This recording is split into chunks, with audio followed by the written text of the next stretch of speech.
নোয়াখালী সেনবাগ উপজেলার ৯ নং নবীপুর ইউনিয়ন ৮ নং ওয়ার্ডে উত্তর বিষ্ণুপুর বাইতুল সালাম জামে মসজিদ এলাকাবাসীর উদ্যোগে তৃতীয়তম সিরাতুল কোরআন ও পুরস্কার বিতরণ অনুষ্ঠান অনুষ্ঠিত হয়েছে। গত ৯ এপ্রিল রোজ মঙ্গলবার বিকেল ৩টার সময় উক্ত অনুষ্ঠানের আয়োজন করেন বাইতুল সালাম জামে মসজিদ কমিটির সাধারণ সম্পাদক ও বিশিষ্ট ব্যবসায়ী সমাজসেবক মোহাম্মদ রহমতুল্লাহ মিজান। প্রথমে পবিত্র কোরআন তেলাওয়াত পাঠ করেন মোহাম্মদ ইউসুফ। ওয়াকাযালিকা আওহাইনা ইলাইকা রূহাম মিন আমরিনা। ইসলামী সঙ্গীত পরিবেশন করেন মোহাম্মদ নুরনবী সুজন। যদি আমার গান শুনতেই মনে চায়, কোরআনের সুর তুমি শুনে নিও। তাজুল ইসলাম মডেল একাডেমি উচ্চ বিদ্যালয়ের প্রধান শিক্ষক মোহাম্মদ খায়রুল্লাহ ভূঁইয়া আজাদের সভাপতিত্বে অনুষ্ঠানে সঞ্চালনায় ছিলেন বিষ্ণুপুর সরকারি প্রাথমিক বিদ্যালয়ের সহকারী শিক্ষক মোহাম্মদ মনিরুল ইসলাম মাসুদ। অনুষ্ঠানের প্রধান অতিথি হিসাবে উপস্থিত ছিলেন ৯ নং নবীপুর ইউনিয়ন পরিষদের চেয়ারম্যান মোহাম্মদ বেলায়েত হোসেন সোহেল। বিশেষ অতিথি হিসাবে উপস্থিত ছিলেন চর লক্ষ্মীগঞ্জ নাজেরিয়া ফাজিল মাদ্রাসার অধ্যক্ষ মোহাম্মদ ইলিয়াস, ৮ নং ওয়ার্ডের ইউপি সদস্য মোহাম্মদ আনাউল্লাহ মাস্টার। উক্ত অনুষ্ঠানে উপস্থিত ছিলেন মোহাম্মদ আতাউর রহমান ভূঁইয়া, মাওলানা আব্দুল মান্নান, মোহাম্মদ নাসির উদ্দিন ফিরোজ, মাওলানা মোহাম্মদ ফরিদ উদ্দিন, মোহাম্মদ দাউদ নবী সুমন, মোহাম্মদ মোতালেব ভূঁইয়া, ফারহান মাহমুদ, ফখরুল ইসলাম ফাহাদ, মোহাম্মদ আইয়ুব খান সহ অত্র এলাকার ছাত্রছাত্রী সহ গণ্যমান্য ব্যক্তিবর্গ উপস্থিত ছিলেন। অনুষ্ঠানে মোট ৩২ জন ছাত্রছাত্রীর মাঝে ৩২টি পবিত্র কোরআন শরীফ সহ নগদ অর্থ বিতরণ করা হয়। অনুষ্ঠানে বক্তব্য রাখেন, আমরা যে অনুষ্ঠানটা পরিচালনা করি, তৃতীয় বছর আমরা এই কচিকাঁচা ছেলে মেয়েদেরকে পুরস্কৃত করি। কোরআন শরীফ খতম করে তারা প্রতি রমজানে। আসলে আমার উদ্দেশ্য এবং আদর্শ হলো প্রতি বছর এই কোরআনের প্রতিযোগিতামূলক অনুষ্ঠানটা করার মূল একটি মাত্র কারণ, অনেক সময় দেখা যায় ছেলেপেলেরা কোরআন শরীফ পারে, শিখছে কিন্তু তেলাওয়াত করে না। তার কারণে তেলাওয়াতে তাদের অসুবিধা হয়ে যায়, পরবর্তী তারা ভুলে যায়।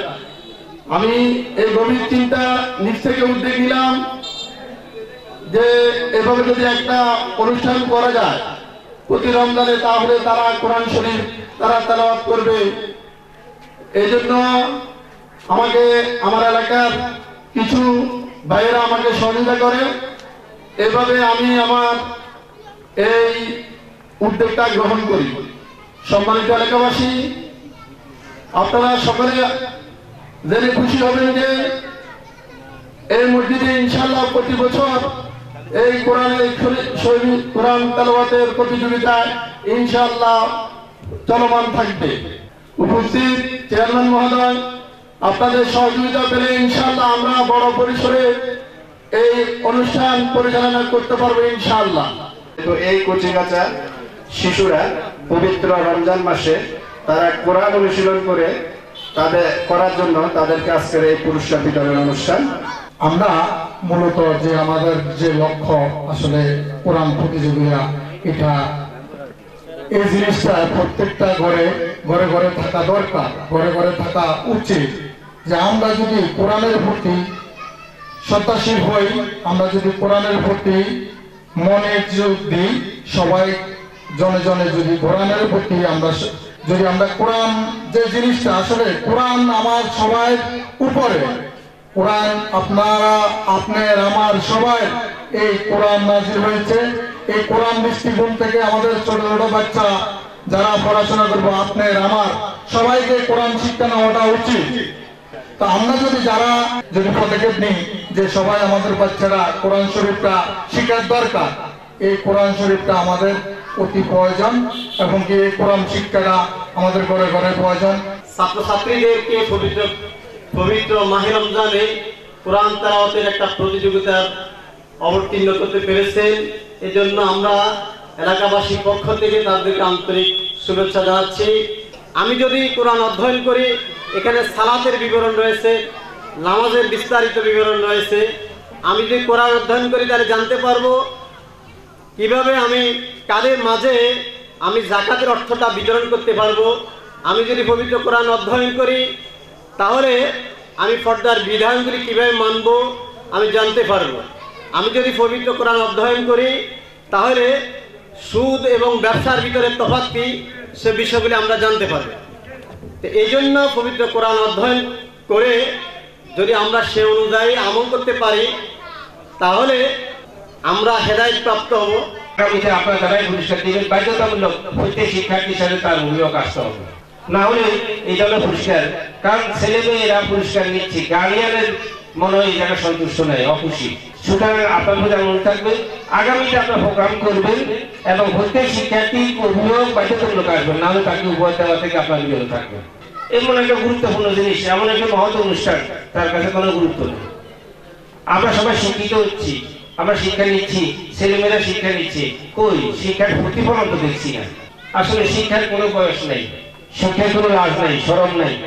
আমরা এই এমন একটি পবিত্র মাসে, যেই মাসে আমাদের মাঝে পবিত্র কোরআন মজিদ আল্লাহ পাক নাজিল করেছেন, সেই মাসে আমরা আজকে এখানে এসে দাঁড়িয়েছি।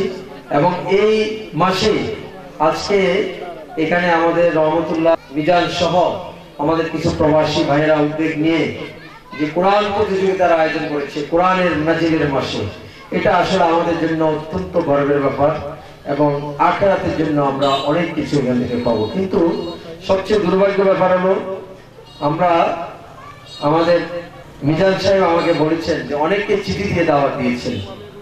আজকে একটি ভালো এই অনুষ্ঠানে আজকে যেভাবে গার্ডিয়ানরা একসাথে হওয়ার কথা, যেভাবে এলাকাবাসী একসাথে হওয়ার কথা, সেভাবে হয় নাই। কি জন্য আজকের এই অনুষ্ঠান? আজকে যারা উদ্যোগ নিয়েছে, আমরা যদি ভালো কাজের প্রশংসা না করি তাহলে ভালো কাজ করার মানসিকতার লোক তৈরি হবে না। আজকে যারা এই ভালো কাজের উদ্যোগ নিয়েছে তাদেরকে যদি আমরা এসে উৎসাহ দিতাম তাহলে তারা সমাজে আরো বেশি ভালো কাজ করার জন্য তারা আরো তাদের মনকে আরো উজাড় করে। যদি অল্প বয়স থেকে কোরআন শিক্ষা গ্রহণ না করা হয়, কিন্তু বড় হলে কিন্তু আর এই শিক্ষা হয় না, হয় বলেন? এই জন্য অল্প বয়স থেকে আমাদের এই ছোট ছেলে মেয়েদেরকে যদি আমরা কোরআনের শিক্ষায় শিক্ষিত করতে পারি, তাদেরকে কোরআনের আলো জ্বালিয়ে দিতে পারি, তাহলে আমরা নাজাতের ব্যবস্থা করতে পারবো।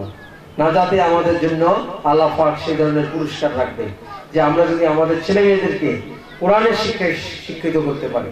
আমাদের দেশে তো এখন কোরআনের শিক্ষা না করে আমরা অন্য পুঁথিগত শিক্ষা দিয়ে থাকি, কিন্তু পুঁথিগত শিক্ষা তার জীবনে হয়তো চলার পথে তার বা জীবনটা গড়ার জন্য সে লাগবে, কিন্তু আমরা মহান রাব্বুল আলামিন যে আমাদেরকে দুনিয়াতে প্রেরণ করেছেন তার জন্য আমরা কি করলাম? তার জন্য আসল কাজ হচ্ছে কোরআনের শিক্ষা। কোরআন আমাদের প্রতি সেই হিসাবে আল্লাহ পাক নাযিল করেছেন। তো আপনারা আপনাদের ছেলে মেয়েদেরকে বেশি বেশি করে কোরআন শিক্ষা দিবেন এবং কোরআনের জন্য যে সমস্ত শিক্ষা প্রতিষ্ঠান আছে সেই শিক্ষা প্রতিষ্ঠানকে সহযোগিতা করবেন এবং আজকে যারা এই অনুষ্ঠানের উদ্যোক্তা তাদেরকে সহযোগিতা করবেন। আমি এই উদাত্ত আহ্বান জানাবো এবং আগামী দিনে আপনাদের এরকম অনুষ্ঠান, যে কোনো ভালো অনুষ্ঠান আপনারা করবেন, আমি আপনাদের পাশে আছি, আপনাদের সহযোগিতা করব। আপনাদেরকে যতটুকু আপনাদেরকে মনের দিক থেকে হোক, আপনাদেরকে সাহস দিয়ে যেভাবে হোক আপনাদের পাশে থাকবো, এই উদাত্ত আহ্বান জানিয়ে আমি আমার বক্তব্য এখানে শেষ করছি। আসসালামু আলাইকুম ওয়া রাহমাতুল্লাহ। নাকুনান্না মিনাল খাসিরিন ইন্নাকা আনতাত তাওয়াবুর রহিম ওয়া সিয়ামাহা আল্লাহুম্মা আফিনা মিন কুল্লি মারাদ সিয়ামি শাহরান বিরহমাতিকা ইয়া আরহামার রাহিমিন।